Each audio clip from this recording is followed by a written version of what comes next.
कि संस्कृति, संस्कार, रीति रिवाज और अपनेपन को ये आज भी अपने अंदर समेटे हुए है। आज के इस आधुनिक युग में जब सब कुछ बदल रहा है, यहां के लोगों के उसूल, आन और इनकी परंपराएं नहीं बदली। यहां का ठाकुर खानदान यहां के लोगों के विश्वास का प्रतीक है। यहां के लोग अपने वाद विवाद और झगड़ों के निपटारे के लिए अदालतों, कोर्ट कचहरियों और पुलिस थानों में जाने के बजाय यहां के ठाकुर की बैठकों और पंचायतों में ही दुहाई देते हैं। पीढ़ी दर पीढ़ी न्याय की कुर्सी संभालने वाले इस ठाकुर खानदान का न्यायाधीश आज ठाकुर धर्मराज है।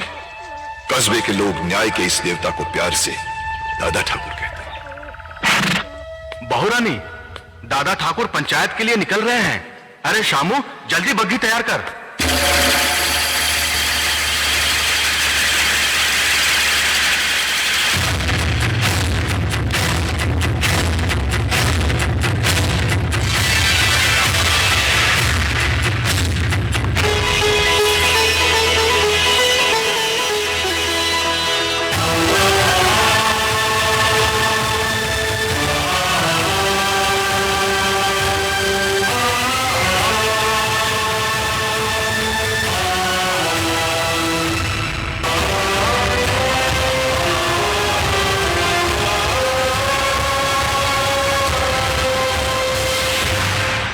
श्रीकांत, आज का मामला क्या है? दादा ठाकुर, ये दो भाई रघुनाथ और लखन रामलाल के बेटे हैं। माँ बाप के जीते जी घर, जमीन, जायदाद सब कुछ बांट चुके हैं। अब झगड़ा माँ बाप के बंटवारे को लेकर उठा है। माँ को अपने पास रखने के लिए तो दोनों तैयार हैं, पर बाप को रखने के लिए कोई राजी नहीं है। क्या यह सच है? जी दादा ठाकुर, माँ बहुत बूढ़ी और कमजोर हो गई है, इसलिए उसकी देखभाल करना मेरा फर्ज है। दादा ठाकुर, मैं बचपन से ही माँ को बहुत चाहता हूँ। माँ के बिना रह नहीं सकता, इसलिए माँ की सेवा करने का अधिकार मेरा है। वैसे भी पिताजी भैया को बहुत चाहते हैं, भैया को उनकी देखभाल करनी चाहिए। कितने बच्चे हैं तुम्हारे? एक लड़का और एक लड़की है। और तुम्हारे? मेरा एक ही बेटा है दादा ठाकुर। अच्छा, तुम दोनों में से जो भी अपनी माँ को अपने पास रखना चाहता है, उसे अपने पिता के पास अपने बेटे को भेजना होगा, क्योंकि बुढ़ापे में उनकी सेवा करने वाला कोई तो चाहिए ना। ये कैसे हो सकता है? 10 साल से जिस बेटे को प्यार से अपने सीने से लगाकर रखा है, उसे अपने से अलग कैसे कर दें? मेरे बेटे के भाग नहीं फूटे हैं जो ससुर जी की सेवा करने का दुख झेले। चाहे तो देवर जी सासू जी को अपने पास रखें। तो क्या मेरे बेटे के भाग फूटे हैं? सासू जी को भले जेठ जी ले जाएं। मैं अपने बेटे को नहीं भेजूंगा। मैं भी मेरे बेटे को नहीं भेजूंगा। तुम माँ को अपने पास रख लो। नहीं, तुम रखो। तुम अपने पास रखो। अपने पास रखो। खामोश! तुमने अपने बेटे की परवरिश सिर्फ 10-12 साल की, और आज जब अपने पिता के पास भेजने की बात आई तो तुमसे बर्दाश्त नहीं हुआ। छटपटा गए तुम दोनों। और जिन माँ बाप ने 40 साल तक दिन रात अपने सीने से लगाकर फूलों की तरह तुम्हें पाला, पढ़ाया लिखाया, शादी की, अपनी जमीन, जायदाद, रुपया पैसा सब कुछ तुम्हारे हवाले कर दिया, उम्र के आखिरी इस दौर में उन्हीं माँ बाप को जुदा करने की सलील हरकत कर रहे हो तुम दोनों। अरे कोक में अपना लहू पिला पिला कर जिसने तुम्हारी रचना की, तुम्हें जीवन देने के लिए मर मर कर कई बार जो जी है बेचारी, वो है तुम्हारी माँ। अपना खून जला जला कर तुम्हें रोटी खिलाने वाला, अपनी खुददारी पर चोट खा कर तुम्हें खुशी देने वाला इंसान तुम्हारा बाप है। और इन्हीं माँ बाप की जिंदगी भर की दौलत हो तुम दोनों भाई। मुझे मालूम है तुम दोनों अपनी माँ को अपने पास क्यों रखना चाहते हो, ताकि वो तुम्हारे घर में खाना बनाए, तुम्हारे कपड़े धोए, तुम्हारे बच्चों की देखभाल करे, और तुम्हारी बीवियां पलंग पे लेटे लेटे हुक्म चलाए। तुम्हें माँ नहीं चाहिए, तुम्हें मुफ्त में काम करने वाली नौकरानी चाहिए, नौकरानी। बाप इस बुढ़ापे में कमा नहीं सकता, तुम्हारे खेतों में हल चला नहीं सकता, बोझ लगने लगा है तुम्हें, इसलिए अब तुम्हें बाप की जरूरत नहीं है। और जिस दिन तुम्हारी मां से भी घर का काम नहीं हो सकेगा, तुम उसे भी कचरे की तरह घर से बाहर फेंक दोगे। अरे नालायकों, माँ बाप को अपनी पलकों पर बिठाकर उनकी सेवा करना तो हमारा परम धर्म है। मैं ये नहीं कहता कि मंदिर बनाकर अपने माँ बाप की पूजा करो, मगर किसी मंदिर के सामने अपने माँ बाप को भीख मांगने पर मजबूर तो मत करो। बुढ़ापे में पति पत्नी का रिश्ता घी और बाती जैसा होता है। बाकी को अलग कर दो तो दिया बुझ जाता। वैसे ही इस उम्र में इन्हें अलग कर दिया तो ये मर जाए। इतिहास गवाह है, जो माँ बाप की इज्जत नहीं करता वो बेटा कभी सुखी नहीं रह सकता। हमें माफ कर दीजिए नारायण ठाकुर, हमें माफ कर दीजिए, हमें माफ कर दीजिए। माफी मुझसे नहीं, अपने माँ बाप से मांगो जिनका दिल तुमने दुखाया है।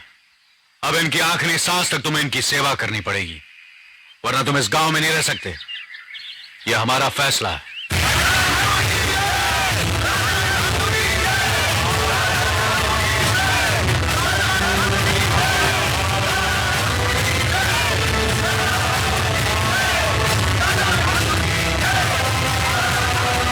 कुछ खाने के लिए दे, 2 दिन से भूखा हूँ। माफ करो बाबा, आगे जाओ। ए माई, खाने के लिए कुछ दे, 2 दिन से भूखा हूँ, पेट में अन्न का एक दाना नहीं है। ये लो। ना माई ना, मैं तेरे घर की भीख नहीं लूंगा। तेरे परिवार को बिरादरी से अलग किया हुआ है।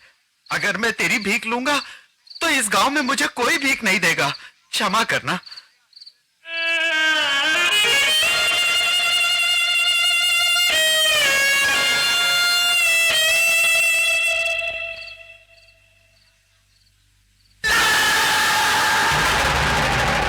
हो गया तेरा कलेजा ठंडा, या हमें और बेइज्जत करवाएगी? 18 साल से ये कस्बा बिरादरी मुझ पे थूक रहा था, आज एक भीख मंगा भी थूक के चला गया। 18 साल से अपमान सहने के बाद भी तुम्हें अक्ल नहीं आई है? माँ जी को ताने दे रहे हो? साली कमीनी कुतिया, ये सब तेरी वजह से हुआ है। अगर तू अपनी इज्जत के बदले रुपया मांगती, जमीन मांगती, मैं सब देता, मगर नहीं। पंचायत को बुलाकर जबरदस्ती मेरी बीवी बन गई मुंह उठा के। तो और क्या करती है? क्यों अपनी मान मर्यादा को भुलाकर इसकी इज्जत से खेला था? मर्यादा को मैं नहीं, तेरा वो धर्म भाई गजराज ठाकुर बोला था, जिसने इस रास्ते की कुतिया को मेरे गले बांधकर 18 साल के लिए हमारा हुक्का पानी बंद करवा दिया। मुझे देखकर जो लोग अपना सर झुका लेते थे, वही लोग मुझे देखकर मुंह फेर लेते हैं। यहां तक कि मेरा बाप जब मरा था, उसकी अर्थी को कांधा देने के लिए कोई हरामजादा नहीं आया। अकेला मैं उसकी लाश को उठा के शमशान घाट गया।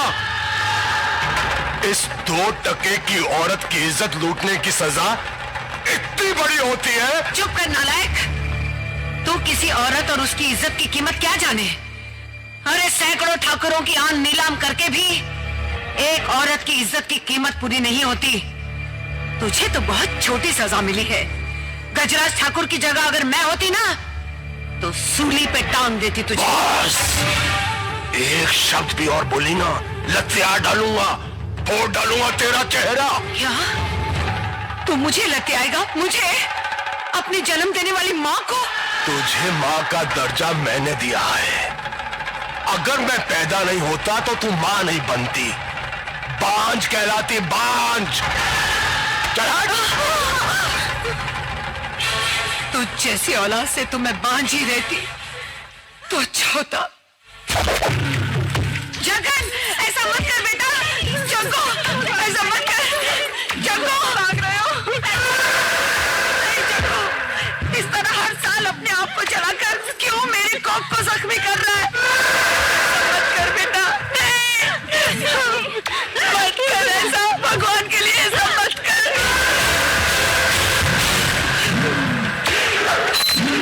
नहीं जग्गू, जग्गू।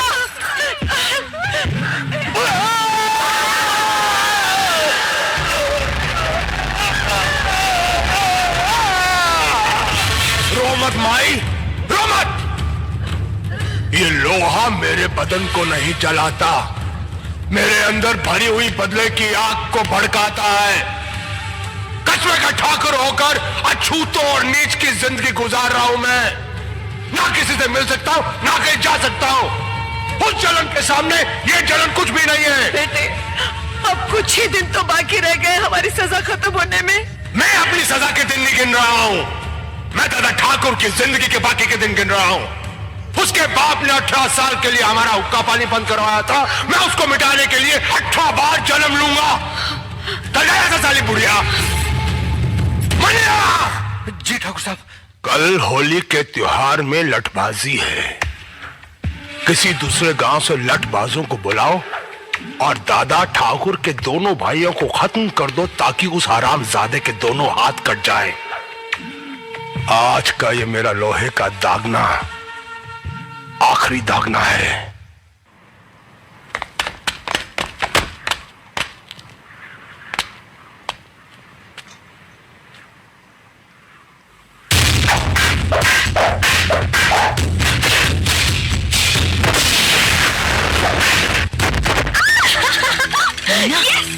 ये क्या कर रही हो?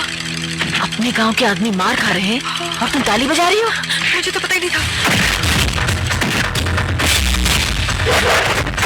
नहीं! मत मारो मेरे पति को, मत मारो, छोड़ दो मेरे पति को, छोड़ो ना!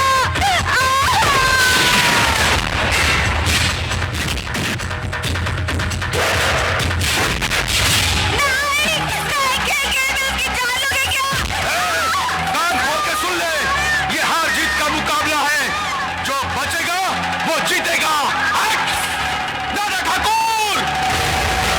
और कितने नामर्दों को अखाड़े में उतारोगे? तुम्हारे गांव में कोई मर्द नहीं है क्या?